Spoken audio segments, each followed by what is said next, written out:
Alors voilà pourquoi vous avez des problèmes d'infiltration. Je vais vous expliquer. Comme vous pouvez le voir, le camping-car, je l'ai bien relevé. Du coup, ce qu'on peut voir, c'est qu'il est bien penché.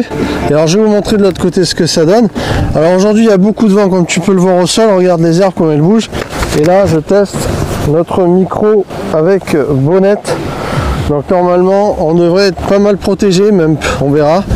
On va justement faire le C. Alors ce que tu peux voir, alors je te montre, voilà pourquoi vous avez des problèmes d'infiltration, parce que l'eau stagnante crée des infiltrations d'eau à travers les joints. Même si vous refaites ce que j'ai fait pour le dip étanche, tout ça, les produits que je mets qui vont étanchéité un petit peu tous les tours de lanterneau, tout ça, ce que vous pouvez voir, c'est que regardez, je viens de le mettre et vous voyez que toute l'eau tombe.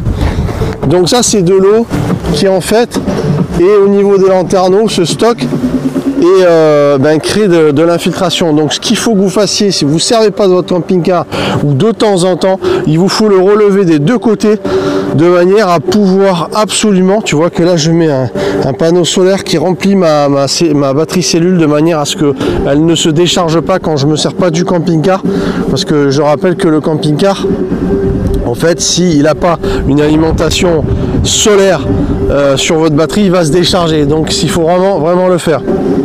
Donc là on voit qu'effectivement il y a plein d'eau qui descend, on le voit bien.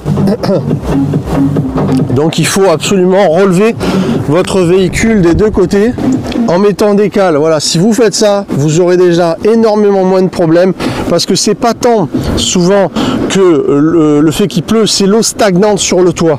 Je vous garantis qu'en général ça passe pas quand il pleut, mais quand ça stagne et que les flaques sont autour des lanterneaux, vous pouvez être sûr que ça finit par passer. C'est beaucoup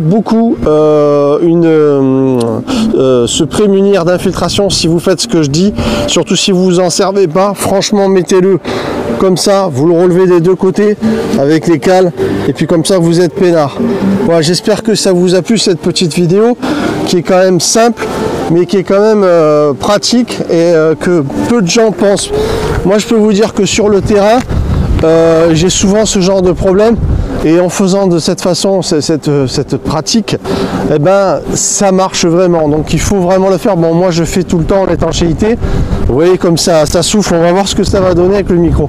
Voilà, je vous donne vraiment ce conseil. On se retrouve très vite, mesdames et messieurs, dans les vidéos. Mettez un pouce pour me soutenir, ça mange pas de pain, et puis écrivez-moi un truc, ça me fera plaisir. De belles vidéos qui arrivent, vous savez qu'il y a des vidéos pratiquement tous les jours. Je vous invite vraiment à me pousser pour m'encourager à fond, et puis qu'on reste comme ça dans le partage et qu'on est tout le temps ensemble. Je vous embrasse, bonne journée. Je rentre un petit peu m'abriter, il fait super froid malgré le soleil. Ciao ciao tout le monde.